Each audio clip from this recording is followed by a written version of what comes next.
now like to invite up onto stage Mark Nosworthy. Mark is the CEO of the Digital Classifieds Group. Last year was here, or maybe it was the year before, I've lost track of my years, as the CEO of bProperty. bProperty has merged with DCG to now be a bigger group, and you're going to talk about the challenges and opportunities of operating in Southeast Asia. Thanks, Simon. Okay. Thanks, Mark. Hey, guys. Trust you well, and thanks for sticking through the day. So as Simon mentioned, I guess what I'm going to talk for probably 15 minutes or so is just our journey and our decision-making over certainly the last, say, 12 months, and how we see opportunities, certainly in this region. And I think my approach to this session was really an open book with regards to our decision-making as a business, as a management team, and how we, I guess, are looking to address some of the challenges we see in our market. So just starting with the origins here of DCG. So DCG as a group was actually started by Matt, who's in the room, Matt Kerr, actually as far back as 10 years ago. And the remit of DCG was actually with regards to, okay, can we build classified businesses in markets across the Southeast Asia region, and actually started in what was relatively small markets. So it was Papua New Guinea, opened up into Cambodia, at one point was in Fiji, Laos, etc. But it's really been, I think, what I would say at 2019, 2020, when the business actually had a stake in a company based in Thailand called Fazwaz, where there was a different approach with regards to the learnings of how do you take a classified and actually apply that into a transactional model. So we had a minority investment in that business, which we exited probably about 18 months, 2 years later. But I think it really opened up the opportunity of taking what was a traditional classified and moving it in towards the like the tech brokerage space. But the challenge still existed from a DCG perspective, which was scale. And the attractiveness of any businesses is really scale, you know, and how do we increase the size of our businesses and the revenue. And so over the last, say, couple of years, we've really been looking at M&A opportunities in the region. So we opened up or acquired a business in Bangladesh about 18 months ago. But actually about 4 or 5 months ago, we acquired Lamudi out of Philippines and Indonesia, purely to really address that scale challenge, because we did believe that there are opportunities with regards to Southeast Asia. So today, this is where we operate. Across our group, we have around 700 staff. We are market leaders in each of our businesses, which we'll talk about in a minute, around what that means to us. But we work with around 22,000 active agents or agencies that are listing on our platform, over 1 million listings. Half of our business today is classified in the traditional sense, around subscriptions, and the other half is transactions. And but we do see these two worlds coming together. Just for those that aren't quite aware, the classifieds landscape within the region, and I'm just talking really about classified businesses here, is really dominated by what we think are 4 groups. So you've got us, you've got Property Guru, you've got Lifeall and Fazwaz and all those assets, and then you've got 99Co. And it's really those 4 groups that are actually operating today across this Southeast Asian region. So the first question we addressed is, well, I guess, which region and why Southeast Asia? So I'm going to flick through some of these slides relatively quickly, because I think it's pretty well known. But Southeast Asia as a region is going to be a fast-paced growth region, certainly now, but also moving into the future. High population, still relatively low urbanization rates, which will increase or improve over the course of the next decade or so. And also digitalization is growing very, very quickly in terms of that mobile adoption and access to the internet. So we did view that there were significant opportunities in the region that we wanted to be a part of, hence why we went down the road of actually getting to scale through M&A. The market is actually quite significant as well. And What we looked at here is, okay, what are really the key challenges that exist in the market, in the markets that we operate in. And we noticed that it's actually quite a lot of similarities between the markets. So from an actual buyer or a tenant perspective, fake duplicate listings, lack of response from agents or brokers, lack of data, inability to access things around financing and various different things. On the broker side, what we found was it's highly, highly fragmented. So your freelance agents don't have a tool. It's typically just run either through their phone or through messaging. A large volume of agent-to-agent transactions, which we were really surprised at. So we actually estimate that in our markets, anywhere between 50 and 70% of the transactions are a seller agent and a buyer agent. So it's not one agent who's sitting between the buyer and a seller in effect. It's two agents coming together. And then actually one of our markets, Philippines, in a lot of cases, it's actually three. So they also have the challenges of fake and duplicate listings. Because, for example, if you are agent-to-agent transactions, how do I then speak to another agent with regards to identifying whether that is a valid property or not? So there's a large, say, let's call it a research phase, both from the buyer or the tenant perspective, but also from the agent perspective. Lack of training, and then lack of different processes available to the broker.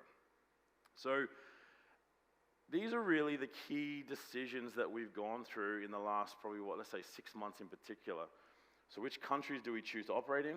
What's our market strategy? Big question, do we centralize tech or not?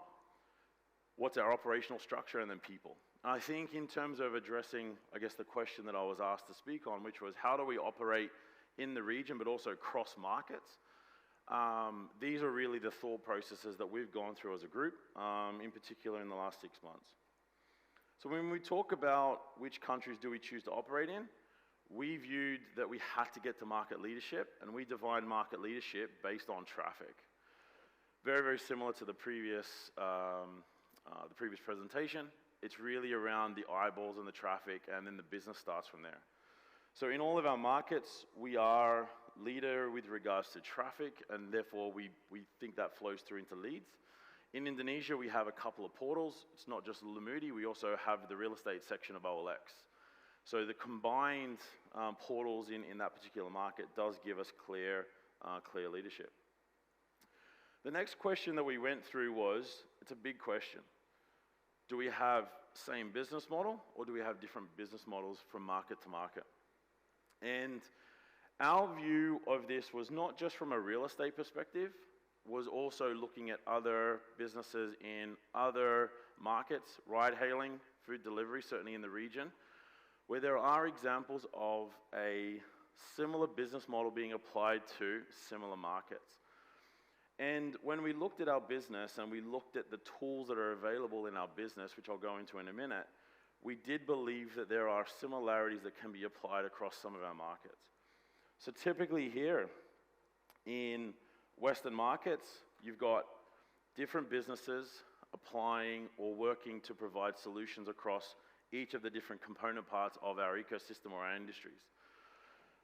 In Southeast Asia, our experience is a lot of those component parts are not being fulfilled by anyone. Therefore, the decisions are really, do you build one platform, to take a word that, say, Georg was talking about earlier, do we build that platform and that ecosystem to enable our clients and our partners? Secondly, in our business, 50% of our revenue was traditional classifieds, 50% of it was transactions. Now, it's important to understand this. So when we talk transactions initially, we were talking primary. So we would take exclusivity with a developer, and we would have internal sales teams effectively selling through those developer products. But what actually happens, or in our experience, was the classified business and that brokerage or that exclusive sales business actually almost become two different entities or two different divisions in and of themselves. Different processes, different systems, etc. And in the previous presentation with REA, it was similar in the sense that there were two different businesses that were providing those services. And so what ended up happening was in each of those business units, different solutions were being applied. So in our transactional business, we had integrations with credit agencies, integration with financial services and mortgage facilitation, workflows with regards to documentation and processes, all of which we were using to drive efficiencies on our business, but actually were not being opened up to the classified market. The classified market in the traditional sense were a subscription fee on our front end or our websites. Leads were being generated, and then whatever happened to those leads after that connection with the agent, we weren't really too concerned about necessarily. So what we ended up happening was a lot of infrastructure existing within the business, but not really being utilized by effectively all of the partners that we work with. And so the process we've been working through is actually, can we centralize all of that into effectively one platform? So that one platform really is managing workflow and accessibility for all of our, what we have 22,000 agents across all of our markets, which has the marketing solution side in the traditional sense with classifieds and social platforms. That lead flow coming into what is there effectively a central platform where an agent can deal with their listings, can also deal with their leads and manage their leads. They can connect agent to agent. But for the first time then on the secondary side, those agents can now access what we've defined as enablement services to increase their ability to monetize different services. So our valuation or our insurance product, our mortgage product, our legal products, which we use internally for our purposes, are now being opened up to third-party classified agents with regards to aiding monetization. And there are commission shares or revenue shares that facilitate that. The reason why we went down this road, for example, and if you were to compare this with, let's say, a tech brokerage, in that sense, was scaling a tech brokerage is typically how many agents can you have working for you. Our challenge was, or our decision making was, we have 22,000 agents today who are paying or monetizing on the classified side. It's a big decision, it's a big risk to effectively try and go down the tech brokerage route, potentially risk all of that revenue. Where we have those relationships on the 22,000 already in place that now can say, well, I'm already accessing your platforms, we'll just create accessibility to other services and other tools that aid monetization. And this is the route that we've gone down.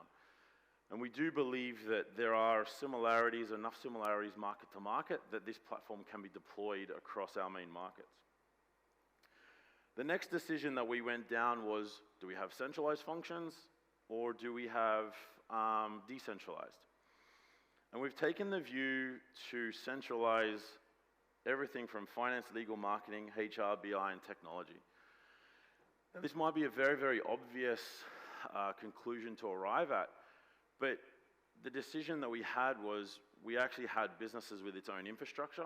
So every one of our operational businesses had its own infrastructure, had its own decision making. The management team had the ability then to drive what they wanted to in market. But what that allowed for, or what that caused, was duplication of processes, duplication of cost base. And so the process we've been working through in the last 6 months is centralizing those functions on the left-hand side. And then each within market really is purely focused around commercialization of the business that we have. What that's led to is a greater corporate alignment because we've tried to have a similar strategy across most of our markets. It's led to then cost reduction. We've been able to take out on an annualized basis around $4 million of cost. But then it's also allowed for the capacity of learnings to be shared cross-market. Where in a decentralized function, what we found in our experience was that in-market CEOs typically don't relate to one another. They wouldn't necessarily share because they're just more concerned or more focused on what was actually happening in their country or in their market. Where in a centralized function, you had to drive that level of collaboration. The next consideration we've gone through in order to manage this cross-market in as efficient manner as possible is what people, and it's a big decision. Again, it might be a very, very simple decision or process to work through, but it's very, very key. I think we all know how important people are to the business. And our approach is that in market, we have to work with local leaders. And how our definition of a local leader is effectively someone who's wedded to the market. So someone who's been there a long time, they have relationships in the market, or they are in effect, they're calling that market home. What that does is it allows for increase in market knowledge, but importantly, cultural knowledge.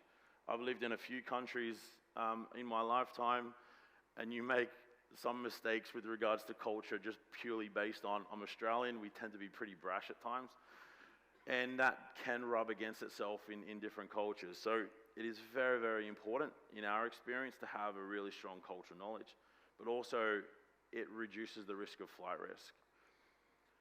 On the global side, we've tried to then blend the global leaders and our strategy, our advisors, etc., with from a global capacity to really aid our ability to grow, to improve the fundamentals of the business, and that's really existing predominantly within the central functions. But then also, one of the big learnings that we've had is don't rush the decision. Sometimes it's very, very easy to make the decision that we have a gap in that business, we're not in market, we need to just drop someone in there to effectively be that manager or that leader. But if you get that decision wrong, it definitely hurts the growth or the development of the business. So there's really our considerations that we've gone through when we've chosen the people and certainly that leadership of the business. But in conclusion, I guess certainly my experience of operating cross borders and across certainly in this region is there's certainly no right or wrong approach, but nothing replaces hard work. Like, I don't care what market we're in, that is really a fundamental. Nothing replaces time spent on ground. It's very, very difficult to advise Philippines or Indonesia or each of our markets without actually being in the country. Nothing replaces just standard client-partner discussions to understand their pain or their issues. But sales is still sales. So having had sales in multiple markets, the sales process actually is still the same. A lot of the sales learnings from one market can actually be replicated in another market. And the bottom one is probably very, very important, just common sense. Even in any market, even if you don't know culture or market knowledge, actually applying just common sense to decisions goes a heck of a long way to ensuring that as good a business decision is being made. And we can't just lose sight of just general common sense, really. So I hope that helps with just certainly our considerations or our thought process over the last 6 months as we've worked through a lot of M&A to grow, into and to see the opportunities in the region. I think the way that we see growth here is really enablement of the agents or the agencies in our markets. A little bit, very, very similar in some respects to July RQI, using the classified, but not replacing that classified revenue, but enabling the agents with just more opportunities to monetize in ways that they just can't access. Thank you.